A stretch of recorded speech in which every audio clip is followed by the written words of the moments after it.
களம் அரங்கேறிக் கொண்டிருக்கிறது. மனிதநேயம் வாழ்கிறதா வீழ்கிறதா? மனிதநேயம் என்றால் என்ன?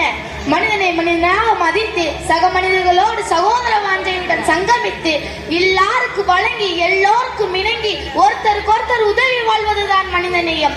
இன்று அந்த மனிதநேயம் இருக்கிறதா இல்லையா என்பதுதான் கேள்வி. ஒருத்தர் சொன்னாரு, அடுத்தவங்களுக்கு ஒரு பிரச்சனைனா அதை பார்த்துட்டு நான் சும்மா இருக்க மாட்டேன். அப்படியா? என்ன செய்வீங்க? உடனே 2 கணை இறுக்கமா கொத்திக்கிறேன் அப்படின்னாரு. இத மனிதன்னு சொல்ல முடியுமா? ஒத்ததறி வானுயிர் வாழ்வான் மற்றையான் செத்தாரில் வைக்கப்படும். வள்ளுவர் சொன்ன வாக்கு. பிறருக்கு உதவி செய்து வாழ்பவன் தான் உண்மையில் உயிர் வாழ்கிறான். உதவாக்கரை இருக்கிறானே செத்தாரில் வைக்கப்படும். செத்த பிணத்திற்கும் சமம். ஏனென்றால் பிணம்தான் பிறருக்கு உதவாது. சில நேரத்துல உதவி செய்யாட்டியும் பரவாயில்ல, உபத்திரம் செய்யாமலாவது இருக்கணும். அப்படித்தான் ஒருத்தன் வீட்டோரமா பைக்ல வேகமா போய்கிட்டு இருந்தான். அவனுக்கு முன்னால ஒரு வேனு, அதுல இருந்து திடீர்னு ஒரு பார்சல் கீழே விழுந்துச்சு. அடடா, கவனிக்காம போறாங்களேன்னு பரிதாபப்பட்டு அந்த பார்சலை பைக்ல எடுத்து வச்சுக்கிட்டு வேகமா அந்த வேனை ஃபாலோ பண்ணிட்டு போயிட்டு இருந்தான். கொஞ்ச தூரம் போனதுக்கு அப்புறம் இன்னொரு பார்சல் கீழே விழுந்துச்சு. அதை எடுத்து வச்சுக்கிட்டு வேகமா அந்த வேனை ஃபாலோ பண்ணிட்டே போயிட்டே இருந்தான். இப்படியே ஒரு 4-5 இடத்துல விழுந்த பார்சலை எல்லாம் எடுத்து வச்சுக்கிட்டு அந்த வேனை ஓவர்டேக் பண்ணி முன்னால வந்து நிறுத்தினான். நிறுத்திட்டு சொன்னா, யோ என்னையா ஏகப்பட்ட பார்சலை விட்டுட்டு போறீங்க? ஏதோ நான் நல்லவனா இருக்க போய் எடுத்துட்டு வந்து கொடுத்தேன், இல்லனா என்ன ஆயிருக்கும் அப்படின்னா. அதுக்கு அவன் சொன்னானா, அட பாவி, நான் ஒவ்வொரு இடமா போய் பேப்பர் பார்சல் போட்டுக்கிட்டு வந்தா அதையா நீ எடுத்துக்கிட்டு வந்த? இப்ப இந்த உதவி யாராச்சும் கேட்டாங்களா? தேவை அறிந்து உதவி செய்வதுதான் உண்மையான மனிதநேயம். உன்னை துண்டித்து வாழ்பவனையும் நீ சேர்ந்து வாழ். உனக்கு அநீதம் இழைப்பவனையும் நீ மன்னித்து விடு. உனக்கு உபத்திரம் செய்பவனுக்கும் நீ உபகாரம் செய். இதைதான் நபி ஸல்லல்லாஹு அலைஹி வஸல்லம் அவர்கள் நமக்கு போதித்தார்கள். இது மனிதநேயத்தின் உச்சம். அன்னை ஆயிஷா ரலியல்லாஹு அன்ஹா அருமை நாயகம் ஸல்லல்லாஹு அலைஹி வஸல்லம் அவர்களிடம் ஒரு முறை கேட்டார்கள், அல்லாஹ்வின் தூதரே, தங்கள் வாழ்நாளிலே தங்களுக்கு மிகவும் சங்கடமான தருணம் என்ன? ஆயிஷா, நான் என் வாழ்நாளில் மிகவும் அதிகமான துன்பங்களை அனுபவித்துள்ளேன். ஆனால் என் வாழ்நாளிலே என்னை மிகவும் அதிகம் பாதித்த சம்பவம் என்ன தெரியுமா? என்னையும் என் குடும்பத்தார்களையும் ஊரை விட்டு ஒதுக்கி பள்ளத்தாக்கிலே பல வருடம் பட்டினி போட்டார்களே, அது கூட எனக்கு பரவாயில்லை. நான் நடக்கிற பாதையிலே கல்லையும் உள்ளையும் போட்டு வைத்து என்னை காயப்படுத்தினார்களே, அதை கண்டு கூட நான் கலங்கவில்லை. தாயிப் நகர மக்கள் என்னை கல்லாலும் சொல்லாலும் அடித்தார்களே, அது கூட எனக்கு பரவாயில்லை.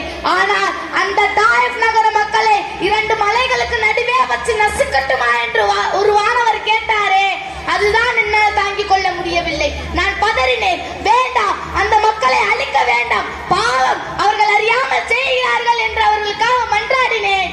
ஆயிஷா, என் வாழ்நாளிலே எனக்கு மிகவும் சங்கடமான தருணம் அதுதான். கல்லால் அடித்து காயப்படுத்தியது பரவாயில்லையா நமது நபி அவர்களுக்கு? ஆனால் அந்த மக்களை அழிக்கட்டுமா என்று வானவர் கேட்டவுடன் தாங்கிக் கொள்ள முடியவில்லையா நமது நபி ஸல்லல்லாஹு அலைஹி வஸல்லம் அவர்களுக்கு?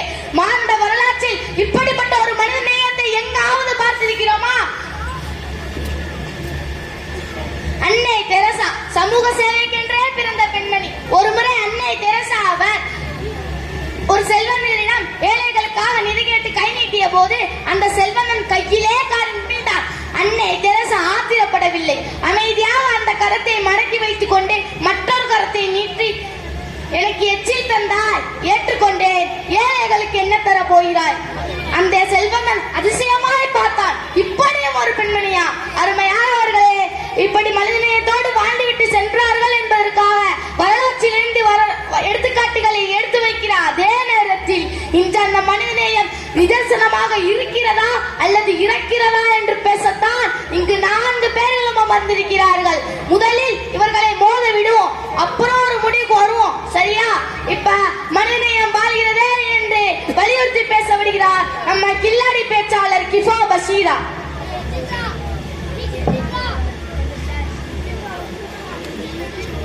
السلام عليكم ورحمة الله وبركاته.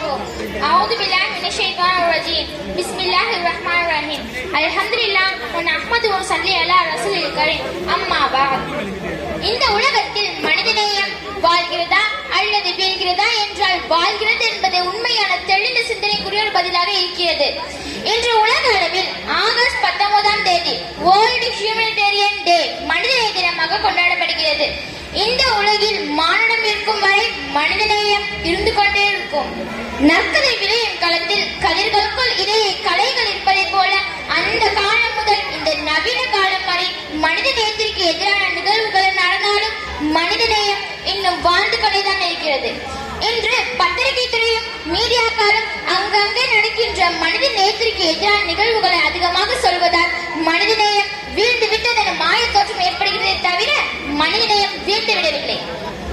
2004ஆம் ஆண்டு டிசம்பர் 26ஆம் தேதி நிகழ்ந்த அந்த சுனாமி பேரழிவில் பாதிக்கப்பட்ட மக்களுக்கு ஜாதி, மதம், நிறம், மொழி என வேறுபாடு பார்க்காமல் தான் உபயோகித்து கொண்டிருந்த பணம், உடை, பொருள் என தங்களால் முடிந்த பொருட்களை ஏழைகள் கூட பார்க்காம அனுப்பினார்களே, இது மனிதநேயம் வாழ்கிறது என்பதை காட்டுகிறதா அல்லது வீழ்கிறது என்பதை காட்டுகிறதா? உலக பொதுமுறையம் அல் குர்ஆனில் அல்லாஹ் கூறுகின்றான், லன் தனாலுல் பிர்ர ஹத்தா துன்ஃபிகு மிம்மா துஹிப்பூன். உனக்கு நீ எந்த ஒன்றை விரும்புகிறாயோ அந்த ஒன்றை நீ அடுத்தவர்களுக்கு செலவு செய்யாதவரை நீ முழு நன்மையை அடைந்தவனாக ஆக மாட்டாய் என்று அல்லாஹ் கூறுகின்றான். கடந்த சில ஆண்டுகளுக்கு முன்பு சென்னை போர் அருகே மௌலிவாக்கத்தில் 11 மாடி கட்டடம் தரமட்டமான போது அந்த இடிபாடுகளை அப்புறப்படுத்தி உடனடியாக சிலர் களத்தில் இறங்கினார்கள். இன்னும் சிலர் அதில் ஈடுபட்டு கொண்டவர்களுக்கு இடையில் டீ, பிஸ்கட், சாப்பாடு போன்றவற்றை தங்கள் சொந்த செலவை வாங்கி கொடுத்து அந்த பணியை ஊக்குவித்தார்களே, இது மனிதநேயம் வாழ்கிறது என்பதை காட்டுகிறதா அல்லது வீழ்கிறது என்பதை காட்டுகிறதா?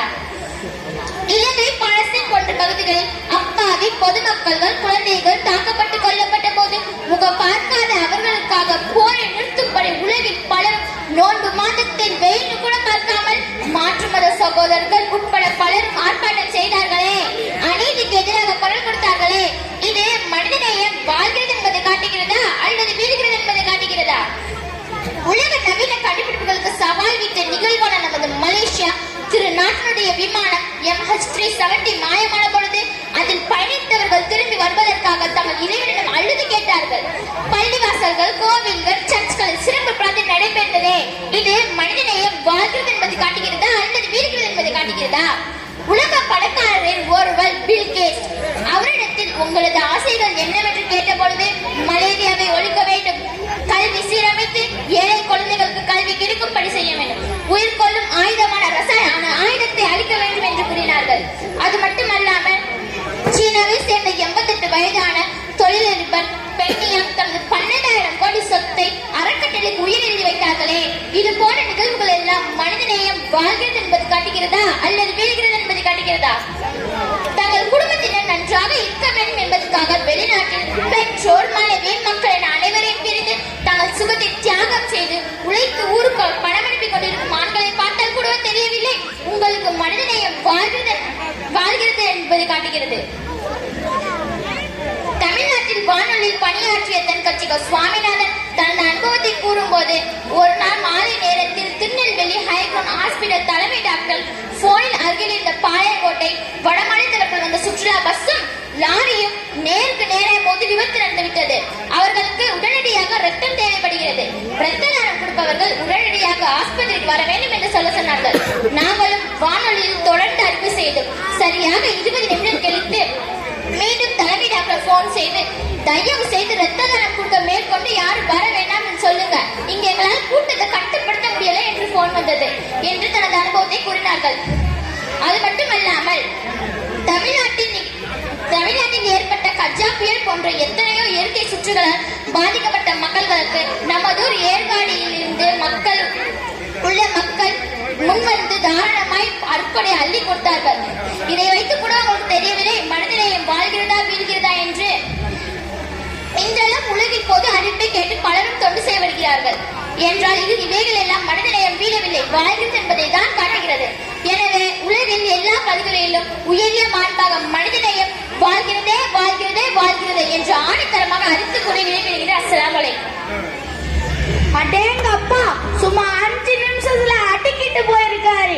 மலேசியா விமானம் MH370 மாயமாய் வரைந்த போது மத வேறுபாடு என்று அனைவரும் பிரார்த்தித்தோமே, இது மனிதநேயம் இல்லையா கேட்டார். உண்மைதான். ஏன்னா இன்னைக்கு சில பேர் எப்படி இருக்காங்க தெரியுமா? ஒரு ஊர்ல ஒரு பண்ணையார் ஹெலிகாப்டர் வாங்கினாரு. அந்த ஊர் மக்களுக்கெல்லாம் அந்த ஹெலிகாப்டர்ல ஏறி பயணிக்க ஆசை. ஒரு ஆளுக்கு இவ்வளவுன்னு காசு வாங்கி கொண்டு ஏத்திக்கிட்டாரு. அந்த ஊர்ல இருக்கிற ஒரு கிழவிக்கு அந்த ஹெலிகாப்டர்ல ஏறி பயணிக்க ஆசை. தன் மகனிடம் கெஞ்சினார். அந்த மகனும் இந்த வயசுல என் கிழவிக்கு ஆசையை பாருன்னு முணங்கி கொண்டே அந்த பண்ணையாட்ட போய் சொன்னான். சார், என்கிட்ட காசு இல்ல, ஆனா எங்க வீட்டு கிழவிக்கு இந்த ஹெலிகாப்டர்ல ஒரு முறையாச்சும் ஏறி பயணிக்கணும்னு ஆசை. நீங்க தான் சார் மனசு வைக்கணும் அப்படின்னா. பண்ணையார் பார்த்தாரு. சரி, இலவசமா ஏத்திக்கிறேன். ஆனா ஒரு கண்டிஷன், நான் ஹெலிகாப்டரை வேகமா ஓட்டியே பழகிட்டேன். தாறுமாறா ஓட்டினா யாரும் பயப்படக்கூடாது, கத்தக்கூடாது. அப்படி கத்துனா $100 அபராதம்.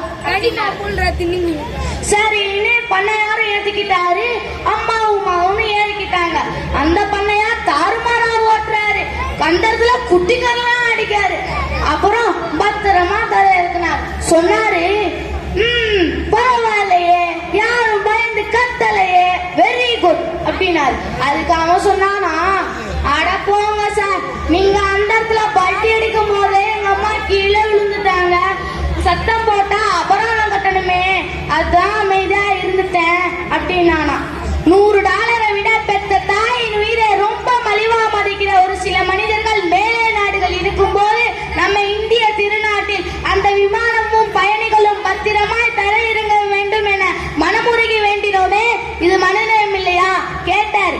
அடாதெல்லாம் மலையாடி போச்சுங்க, மனிதநேயமாவது மண்ணாங்கட்டியாவது என்று மறுத்து பேச வருகிறார் நம்ம அணுகுண்டு பேச்சாளர் ஜாவித் ஹுசைன். அஸ்ஸலாமு அலைக்கும் வரஹ்மத்துல்லாஹி தஆலா வபரகாத்துஹு. அல்ஹம்துலில்லாஹ், அஸ்ஸலாத்து வஸ்ஸலாமு அலா ரசூலில்லாஹி முஹம்மதின் அப்துல்லாஹி ஸல்லல்லாஹு அலைஹி வஸல்லம். நவீன காலத்தில் மனிதநேயம் வாழ்கிறதா வீழ்கிறதா என்ற அருமையான தலைப்பில் இங்கே பட்டிமன்றம் அரங்கேறி கொண்டிருக்கிறது. இன்றைய காலகட்டத்தில் மனிதநேயம் அதிகம் மீண்டு கொண்டுதான் இருக்கிறது என்ற கருத்துக்களை மையப்படுத்தி ஒரு சில தகவல்களை உங்களது சிந்தனையில் நான் பதிய வைக்க விரும்புகிறேன். இன்றைய நவீன காலத்தில் மனிதநேயம் எழுதுறதுக்கும் பேசுறதுக்கும் உள்ள விவாத பொருளாக மட்டுமே காட்சி தரதை நம்ம பார்க்கிறோம். எழுத்துலையும் பேச்சிலையும் மட்டும்தான் மனிதநேயம் இருக்கிறதே தவிர செயல் வடிவத்தில் இல்லைங்கிறத நம்ம நிச்சயமா ஏத்துக்கிட்டு தான் ஆகணும். அதுபோல இன்றைக்கு மனிதர்கள் வெறும் பணத்தை மட்டுமே குறிக்கோளாக வச்சு வாழ்றதை நம்ம பார்க்கிறோம். பணம் சம்பாதிக்கணும், வசதியாக வாழணும் என்ற சுயநல சிந்தனையிலே இருக்கிறதுனால பிறர் நலத்தையும் பார்க்கிறதில்லை, பிறர் உரிமைகளையும் மதிக்கிறதில்லை, பிறர் பாதிக்கப்படுறதை பத்தியும் யோசிக்கிறதே இல்லை. என்னப்பா இப்படி பண்ணிட்டா உன்னால இத்தனை பேர் பாதிக்கப்படுறாங்களே என்று கேட்டா, இதெல்லாம் பார்த்தால் வாழ முடியுமா, இதெல்லாம் பார்த்தால் தான் பொழைக்க முடியுமா என்று கேட்கிற மனிதர்கள் தான் அதிகம் என்று நடுவர் நன்றாக குறித்து கொள்ள வேண்டும். அதுபோல இன்றைக்கு மருத்துவர்கள் கூறும் கனிவான வார்த்தைகள் கூட நோயாளிகளோட பாதி நோயை குணப்படுத்தும்னு சொல்லுவாங்க. ஆனா இன்றைக்கு பாதி நோயோட போறவங்க கூட மருத்துவர்கள் எழுதக்கூடிய பில்லை பார்த்தவுடன் முழு நோயாளியா ஆகிறான். சேவைக்காக உருவாக்கப்பட்ட மருத்துவம் கூட பலம் பறிக்கும் தொழிலாய் மாறி போனது. அது போல இன்றைக்கு நம்ம பெத்தவங்களை வச்சு காப்பாத்துறதுக்கு பிள்ளைங்க போட்டி போடணுமா இல்லையா? ஆனா இன்றைக்கு பெத்தவங்களை அதிக பேர் சரியான முறையிலேயே கவனிக்கிறாங்க. அம்மாவை நீ வச்சுக்கன்னு அண்ணன் சொல்றான், இல்ல இல்ல அம்மாவை நீ தான் வச்சுக்கணும் என்று தம்பி சொல்றான். சும்மா வெளுத்து வாங்கிட்டார் நம்ம ஜாவித் ஹுசைன். இன்றைக்கு மனிதநேயம் இல்லாத மருத்துவர்கள் பெருகிவிட்டனர் என்றார். சமீபத்தில் படித்த ஒரு விஷயம், நமக்கு ஏதாவது ஒரு வியாதின்னு மருத்துவர்கிட்ட போனா அவர் மருந்து எழுதி தருவார். அதை வாங்கி கொண்டு அவருக்கு காசு கொடுக்கணும், அப்பதான் அவரு பிழைக்க முடியும். வாங்கின அந்த சீட்டை எடுத்துக்கொண்டு மெடிக்கலுக்கு போவோம். மெடிக்கலுக்கு போனா அவங்க மருந்து தருவாங்க, அந்த மருந்தை வாங்கி கொண்டு அவங்களுக்கு காசு கொடுக்கணும், அப்பதான் அவங்க பிழைக்க முடியும். அப்புறம் வாங்கின அந்த மருந்துல கலப்படம், வாங்கின அந்த மருந்தை நாம குப்பையில வீசணும், அப்பதான் நாம பிழைக்க முடியும். இது காமெடிக்காக சொல்லப்பட்டாலும் பல நேரங்கள் இதுதான் நிதர்சனம். இப்ப மறுபடியும் மனிதநேயம் வாழ்கிறதே என்று வலியுறுத்தி பேச வருகிறார் நம்ம நட்சத்திர பேச்சாளர் நசா ஃபாத்திமா. அலைக்கும் வரஹ்மத்துல்லாஹி தஆலா வபரகாத்துஹு. இங்கு எனக்கு முன்னால் பேசியவர்கள் மனித நேயம் வீழ்ந்து விட்டது என்று, அநியாயமாக மலிந்து விட்டது என்று மிகுந்த வேதனையோடு கூறினார். இந்த வேதனைப்படும் பண்பு மனித நேயம் உள்ளவருக்கு தான் இருக்குமே தவிர இல்லாதவருக்கு இருக்காது. கைப்புண்ணுக்கு கண்ணாடி தேவையில்லை என்பார்கள். அதுபோல மனித நேயம் மாறுகின்றது என்பதற்கு ஆதாரம் என்று சொல்வதை விட ஒவ்வொருடமும் கேட்டு பாருங்க. உங்க வாழ்க்கையில மறக்க முடியாத மனிதர் யாருன்னு கேட்டு பாருங்க. அப்போ தன் வாழ்க்கையில் கஷ்டப்பட்ட நேரத்தில் உதவிய மனித நேயமிக்க நண்பர்களை, உறவினர்களை, அறிமுகம் இல்லாத நபர்களை பற்றி மிகுந்த நன்றி உணர்வோடு பேசுவதை நான் கேட்க முடியும். ஒரு நேரத்துல என் வாழ்க்கையில படாத கஷ்டமே இல்லை. அந்த நேரத்துல என் நண்பன் மட்டும் இல்லனா, என் மாமா மட்டும் இல்லனா, அவர் மட்டும் இவர் மட்டும் இல்லனா இன்னைக்கு நீங்க என்ன பார்த்திருக்க முடியாது. இந்த நிலைமைக்கு நான் வந்திருக்க மாட்டேன் என்று மிகுந்த நன்றி கலந்த பேச்சு பேசுவதை நீங்கள் யாரிடம் வேண்டுமானாலும் கேட்க முடியும். ஹியூமன் அனிமல்ஸ் என்று சொல்லப்படும் பெத்த தாய் தகப்பன் முதியோர் இல்லத்தில் விடும் குழந்தைகளை தான் பார்க்கின்றோம். ஆனால் அப்படி கைவிடப்பட்ட பெற்றோர்கள் தான் பெற்றோராக இருக்கக்கூடிய அவதாரங்களை நாம் சிந்திப்பதில்லை. இன்று கடுமையான வேலைகளுக்கிடையில் பொது சேவை செய்யக்கூடிய ரோட்டரி லைன் கிளப் என்று மக்களுக்கு பல வழிகளில் தொண்டு செல்கின்றவர்கள் பதவியில் இல்லாவிட்டாலும் உலகெங்கோ பரவி இருக்கிறார்கள். ரோட்டின் விபத்தின் போது கீழே விழுந்து கிடக்கும் நபரை தூக்கி அவரின் குடும்பத்தினரிடம் தகவல் தெரிவிப்பவர் மனித நேயமற்றவர் என்று சொல்ல முடியுமா? ஆங்காங்க நடக்கக்கூடிய கலப்பட மருந்துகளுக்கு இடையில் இலவச ஏழை மக்களுக்கு சிகிச்சை ஒரிஜினல் மருந்து கொடுப்பவர்கள் மனித நேயமற்றவர் என்று சொல்ல முடியுமா? இந்த நவீன உலகில் மட்டுமல்ல, இந்த உலக இறுதி நாள் வரை பேசக்கூடிய அல் குர்ஆன் வாக்கிமு ஸலாத்த வாக்கு ஸகாத், நீங்க தொழுகையை நிறைவேற்றுங்கள், ஜகாத்தை கொடுங்கள் என்று அல்லாஹ்வே கூறுகிறானே. இதில் அல்லாஹ் தொழுகையை மட்டும் சொல்லவில்லை, மனித நேய கடமையான ஜகாத்தை ஏழைகளுக்கு கொடுக்க சொல்கின்றான். மனித நேயம் வீழ்ந்து விட்டது என்று சொல்கின்றவர்கள் ஒரு நிமிடம் அமைதியாக சிந்தித்து பார்க்க வேண்டும். தன் மரணத்திற்கு பிறகு தன்னை அடக்கம் செய்ய கொண்டு செல்கின்ற போது அதில் நண்பர்களும் இருப்பார்கள், உறவினர்களும் இருப்பார்கள். முன் பின் அறியாத பலரும் நான் கொஞ்சம் தூரம் தூக்கிறேன், நான் கொஞ்சம் தூரம் தூக்கிறேன் என்று பலரும் முன் வருவார்கள். ஒரு நிமிடம் நினைத்த பிறகு மனித நேயம் வீழ்ந்து விட்டதா என்று கேட்டால் தன்னை அறியாமல் சொல்வார்கள், மனித நேயம் வாழ்கிறது என்று சொல்வார்கள். எனவே மனித நேயம் வீழ்ந்து விடவில்லை, வாழ்கிறதே வாழ்கிறதே வாழ்கிறது என்று கூறி என் உரையை முடித்துக் கொள்கிறேன். அஸ்ஸலாமு அலைக்கும் வரஹ்மத்துல்லாஹி தஆலா வபரகாத்துஹு. இப்ப மறுபடியும் மனித நேயம் வீழ்கிறதே என்று ஆணித்தரமாய் ஆதாரங்களை அடுக்க வருகிறார் நம்ம சரவணி பேச்சாளர் சைஃபுதீன். அஸ்ஸலாமு அலைக்கும் வரஹ்மத்துல்லாஹி வபரகாத்துஹு. அல்ஹம்துலில்லாஹ், அஸ்ஸலாத்து வஸ்ஸலாமு அலா ரசூலில்லாஹ் முஹம்மதின் அப்துல்லாஹி ஸல்லல்லாஹு அலைஹி வஸல்லம். மதிப்பிற்குரிய நடுவர் அவர்களே, ஆகஸ்ட் 19ஆம் தேதி மனிதநேய தினம் அனுசரிக்கப்பட்டதுன்னு சொன்னாங்க. மனிதநேயம் குறைஞ்சு போச்சு, அதை கொஞ்சம் கொஞ்சமாக வளர்த்துக்கோங்க அப்படின்னு சொல்வதற்காக தான் மனிதநேய தினத்தை அனுசரிக்கப்பட்டது அப்படின்னு அவர் புரிந்து கொள்ள வேண்டும். அடுத்து சுனாமியை பத்தி சொன்னாங்க. இந்த சுனாமி நிகழ்வு மனித நேயத்துக்கு எடுத்துக்காட்டு இல்லையான்னு உணர்ச்சி பொங்க கேட்டாங்க. சரியான பேப்பர் பார்க்கலன்னு நினைக்கிறேன். சுனாமில சிக்கிருந்து கிடக்கிறவங்கள நகைகளை திருடியது, மோதிர விரலன்னு விரலையே வெட்டியது, வசூலிக்கப்பட்ட பணத்தை பாதிக்கப்பட்டவர்களுக்கு கொடுக்காம சுருட்டியது, இதுவும் சுனாமில தான் நடந்தது, நான் மறுக்க முடியாது. பாலஸ்தீன மக்களுக்காக குரல் கொடுத்தாங்க, ஆர்ப்பாட்டம் செஞ்சாங்க. இந்த மாதிரியான அநியாயங்களுக்கு குரல் கொடுக்கறதுக்கு யாரும் இல்லையான்னு கேட்டாங்க. நடுவர் அவர்களே, நான் கேட்கிறேன், இந்த மாதிரியான போராட்டங்களையும் ஆர்ப்பாட்டங்களையும் மன தூய்மையாக செய்வது எத்தனை பேர்? கட்சிக்கு பேர் கிடைக்கணும், தங்க கட்சியை யாரும் தப்பா நினைச்சிடக்கூடாது அப்படின்னு செய்யறவங்க தான் அடியும். இதுல சுயநலம் தானே இருக்குது, மனிதநேயம் எங்க இருக்குது? விபத்துல ஒரு ஆள் அடிபட்டு விட்டால் ஆம்புலன்ஸுக்கு போன் பண்ணி காப்பாத்துறது இல்லையா, முதலுதவி கொடுக்கறது இல்லையா அப்படின்னு கேட்பாங்க.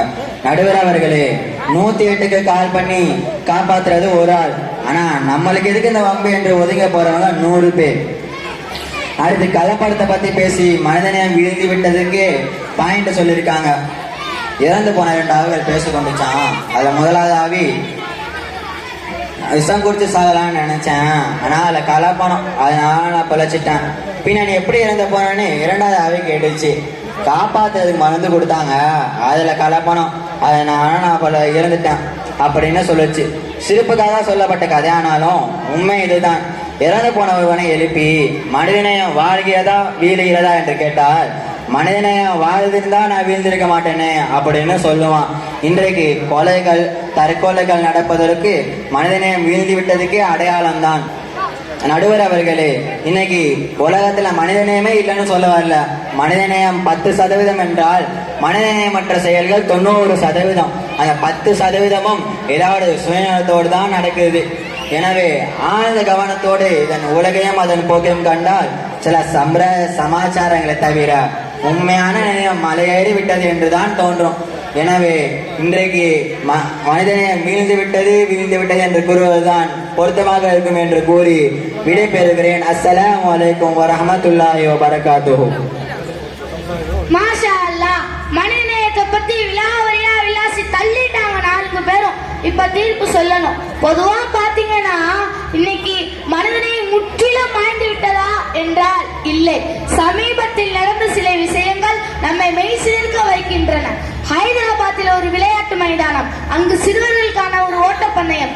8 சிறுவர் சிறுமியர் ரெடி சொன்னது போட துவங்கினர். திடீரென ஒரு சிறுமி கால் தவறி இடவில என்ன ஒரு ஆச்சரியம், ஓடிக்கொண்டிருந்த அத்தனை பேரும் அப்படியே திரும்பி வந்து அந்த சிறுமியை தூக்கி விட்டு உதறி விட்டு அடிபட்டுச்சாமா, ரொம்ப வலிக்குதாமா என்று அன்போடு தடவி கொடுத்து பிறகு அனைவரும் சேர்ந்து ஓட துவங்கினர். பந்தயத்தில் இது போன்றெல்லாம் நடக்குமா என்று நீங்கள் நினைக்க வேண்டாம். ஏனென்றால் அவர்கள் அத்தனை பேரும் மனநலம் பாதிக்கப்பட்டவர்கள். அவர்களுக்கு மனநலம் பாதிக்கப்பட்டிருக்கலாம், மனநலம் பாதிக்கப்படவில்லையே. அதே போன்று இன்னொரு சம்பவம். ஒரு கரடுமுரடான மலைப்பாதையில் பஸ் ஒன்று போய் கொண்டிருந்தது. சுமார் 50 பயணிகள் உள்ளே இருந்தனர். திடீரென ஒரு பயணிக்கு சிறுநீர் கழிக்க வேண்டிய அவசரம் அடக்க முடியவில்லை. டிரைவரிடம் சென்று சற்று பஸ்ஸை நிப்பாட்ட சொன்னார். பஸ் நின்றது. அந்த பயணியும் அந்த பஸ்ஸை விட்டு இறங்கி ஒரு ஓரமா சிறுநீர் கழித்து கொண்டிருந்தார். அந்த சமயம் பார்த்து மலை உச்சியிலிருந்து ஒரு பெரிய பாறாங்கல் உருண்டு ஓடி வந்து பஸ் மீது பலமாக மோத அந்த பஸ் பாதாளத்தில் விழுந்து நொறுங்கியது. அத்தனை பேரும் காலி. இதை அதிர்ச்சியோடு பார்த்து கொண்டிருந்த அவரின் அருகில் இருந்த இன்னொருத்தவர் சொன்னார், சார் நல்ல வேலை தப்புச்சிங்க, போங்க. நீங்க மட்டும் அந்த பஸ்ஸை விட்டு இறங்காம இருந்தா என்ன ஆயிருக்கும் அப்படின்னார். அதுக்கு அவர் சொன்னாராம், சே நான் மட்டும் இறங்காம இருந்திருந்தா அத்தனை பேரும் தப்பிச்சிருக்கலாமே அப்படின்னா. சார் என்ன சொல்றீங்க?